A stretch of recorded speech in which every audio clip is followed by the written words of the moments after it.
লোক জড়ো করুক আর যাই করুক, আমি আপনাদের কাছে অনুরোধ করি এমন কিছু করবেন না যে আপনাদের জীবন বিপন্ন হয়। কারণ এদেশের পাবলিক এখনো আপনাদের গ্রহণ করতে আসেনি। আমি বরং মনে করি আপনারা আপনাদের পার্টি রিঅর্গানাইজ করেন। এই পার্টির অনেক অবদান আছে বাংলাদেশে, এটা আমরা ডিনাই করতে পারি না। পার্টিকে রিঅর্গানাইজ করেন, পলিটিক্যাল পার্টির মতো যেভাবে থাকে, ইলেকশন আসলে ইলেকশন কন্টেস্ট করবেন, জনগণ ভোট দিলে ভোটে যাবেন। এই এই এই এই এই কী বলে, এই স্বপ্নটা যদি আপনারা দেখেন তাহলে কি করবেন আপনারা এই দেশকে আরেকজনের হাতে তুলে দেবেন। তাহলে কি আপনারা বা আপনাদের পূর্বপুরুষরা, আমাদের পূর্বপুরুষরা, আমরা এখানে অত সিনিয়র কেউ নেই। আমরা যে মুক্তিযুদ্ধ করলাম, মারা গেল 30 লক্ষ লোক মারা গেল, সেই 30 লক্ষ লোকের উপরে দাঁড়ায় আপনি দেশকে আরেকজনের হাতে তুলে দেবেন। আমি খালি অনুরোধ করি যে আর যা করেন এটা করবেন না। এবং আর কিছু বলতে চাই না, এদেশের লোক এত তাড়াতাড়ি ভুলে নাই। সময় দেন, হয়তো ভুলে যাবে, কিন্তু এত তাড়াতাড়ি ভুলে নাই। কারণ যাকে ধরছিলেন নেতা, সেই নেতারা এখন পালিয়ে বেড়াচ্ছে। যাকে ধরছে সেই নেতাকে আমরা বাঁচাতে পারছি না। অনেক নেতাকে অনেকে বাঁচিয়েছে, আমরা জানি কে কোথায় আছে। কিন্তু ওটা না করে আপনারা বরং পার্টিকে, এটা অনেক বড় পার্টি এবং I have lot of respect for Awami League. এটা যেটা বললাম যে এটা এই দেশের প্রধান পার্টি একরকম।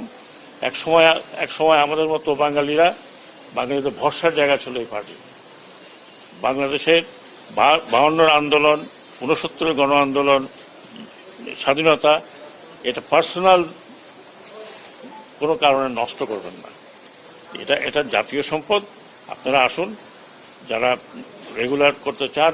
এখানে মারামারি কোনো লাভ নেই। আরও কিছু লোকের মৃত্যু আমরা চাই না। অলরেডি 400 থেকে 500, তারও বেশি মারা গেছে উভয় পক্ষে। পুলিশের এই অবস্থা হয়েছে, আনসারের এই অবস্থা হয়েছে। আর আমরা যদি উস্কানি দিতাম তাহলে আপনারা টিকতে পারতেন না আর্মি ফায়ারে। আমরা আর্মিকে মানা করেছি যে ডোন্ট ওপেন ফায়ার। কারণ কাকে মারবেন আপনি এই পুলিশকে দিয়ে কাকে মারিয়েছেন? পুলিশকে দিয়ে মারিয়েছেন আপনার সন্তানকে। আপনার সন্তান না হয় একজন পুলিশের যে সদস্য কি বললেন যে স্যার কটা গুলি লাগে একটা ছেলেকে, তার ছেলের লাশ। এটা করবেন না, অনুরোধ করছি। প্ররোচনায় আসেন না, ব্যক্তিগত স্বার্থে আপনারা এত বড় একটা দলকে নষ্ট করেন না। এটা আমাদের প্রাইড ছিল, বঙ্গবন্ধুর স্বপ্ন ছিল। নষ্ট করবেন না, এটা আপনার নষ্ট করার কোনো অধিকার নাই। এটা বাংলাদেশের সম্পত্তি। আর এই যদি স্বপ্ন কেউ মনে করে যে এইটা করে আবার একটা কাউন্টার রেভলিউশন করে আসবেন, কাউন্টার রেভলিউশন করতে হলে আপনাকে হাজার হাজার লোকের রক্ত বহাইতে হবে। যদি আপনারা সেই দায়িত্ব নিতে চান তাহলে নিন, আমার কিছু করার নেই। ভাই আমি ওই জেনারেশনে, যে জেনারেশন পাস হয়ে যাচ্ছে, কিন্তু এই ইয়াং জেনারেশনকে আরেকটি কথা বলি, যারা বলছেন আপনি কথাটা উঠিয়েছেন, ওঠানো উচিত হয়নি। আমাদের যে ইয়াঙ্গার জেনারেশন, এরা করেছে, কোনো পলিটিক্যাল পার্টি করে নাই। They have given their life, যেটা আপনারা কোনো দিন দিতে পারতেন না। বুকে দাঁড়িয়ে আছে পুলিশের গুলি খাওয়ার জন্য, তাদের মুখে কোনো দুঃখ নাই, দে অল স্মাইলিং। এরা যতদিন আছে, আমাদের কথা বাদ দেন, আমরা দৌড় দেবো। এরা যতদিন আছে এরা দৌড়াবে না। They will face you.